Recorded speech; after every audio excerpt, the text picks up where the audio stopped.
प्रधानमंत्री Giorgia Meloni के बीच द्विपक्षीय वार्ता के बाद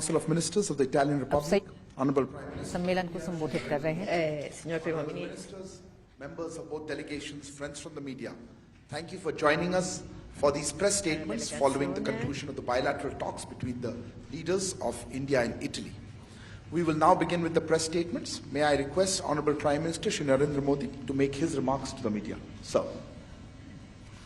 Your Excellency, Prime Minister Meloni, दोनों देशों के डेलीगेट्स, मीडिया के साथियों, नमस्कार। प्रधानमंत्री मेलोनी की पहली भारत यात्रा पर मैं उनका और उनके डेलीगेशन का भारत में हार्दिक स्वागत करता हूं।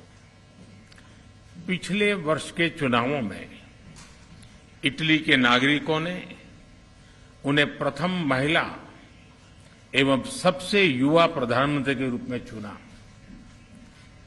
इस ऐतिहासिक उपलब्धि पर मैं उन्हें सभी भारतवासियों की ओर से बहुत बहुत बधाई और शुभकामनाएं देता हूं। उनके कार्यभार संभालने के कुछ दिनों बाद ही बाली में G20 समिट के दौरान हमारी पहली बैठक हुई थी। फ्रेंड्स, हमारी आज की चर्चाएं बहुत ही सार्थक और बहुत ही उपयोगी रही। इस वर्ष भारत और इटली अपने द्विपक्षीय संबंधों की 75वीं वर्षगांठ मना रहे हैं और इस अवसर पर हमने भारत इटली साझेदारी को स्ट्रेटेजिक पार्टनरशिप का दर्जा देने का निर्णय लिया है। हमने अपने आर्थिक संबंधों को और सुदृढ़ करने पर जोर दिया।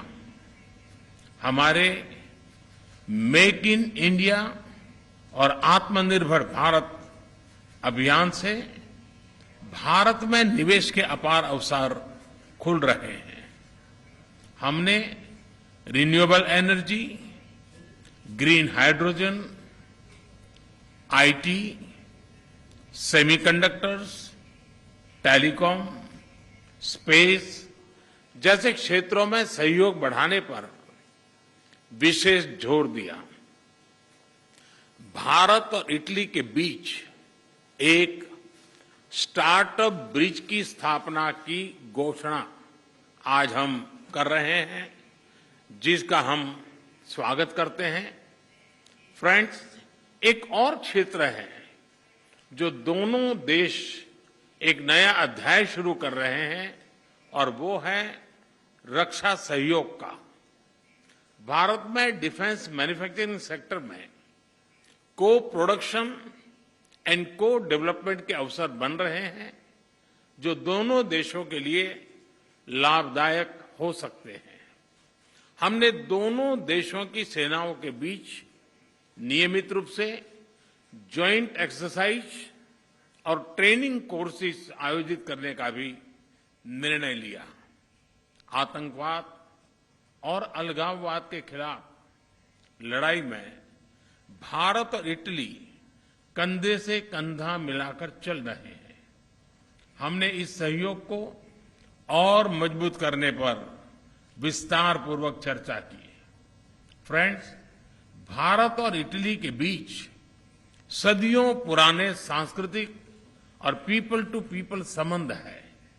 हमने वर्तमान समय की अवस्था का अनुसार इन संबंधों को एक नया स्वरूप और नई ऊर्जा देने पर विचार विमर्श किया।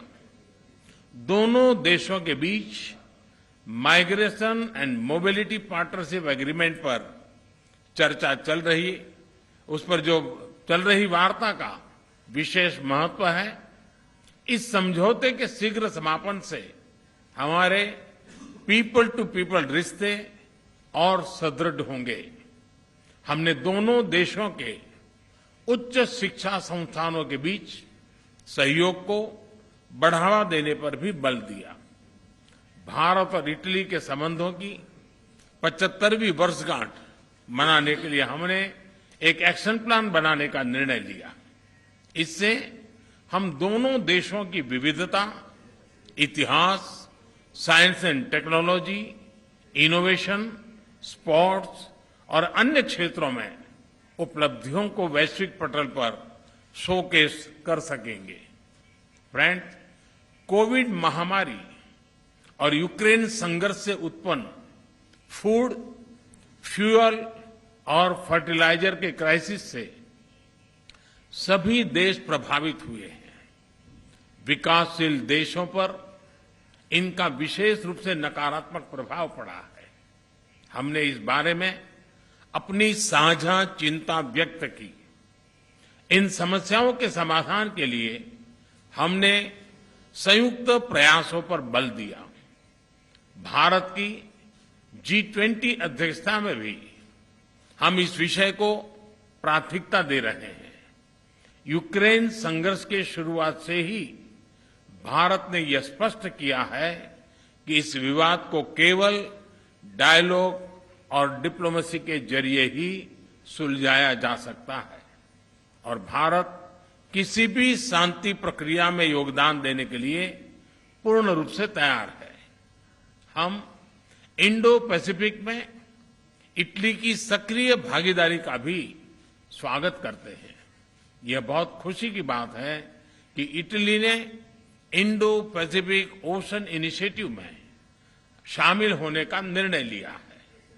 इससे हम इंडो पैसिफिक में अपना सहयोग बढ़ाने के लिए ठोस विषयों की पहचान कर सकेंगे।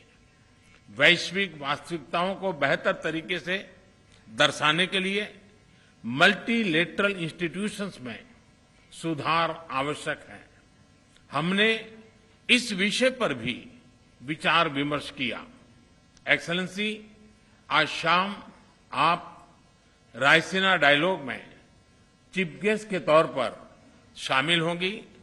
वहां आपका संबोधन सुनने के लिए हम सभी बहुत उत्सुक हैं।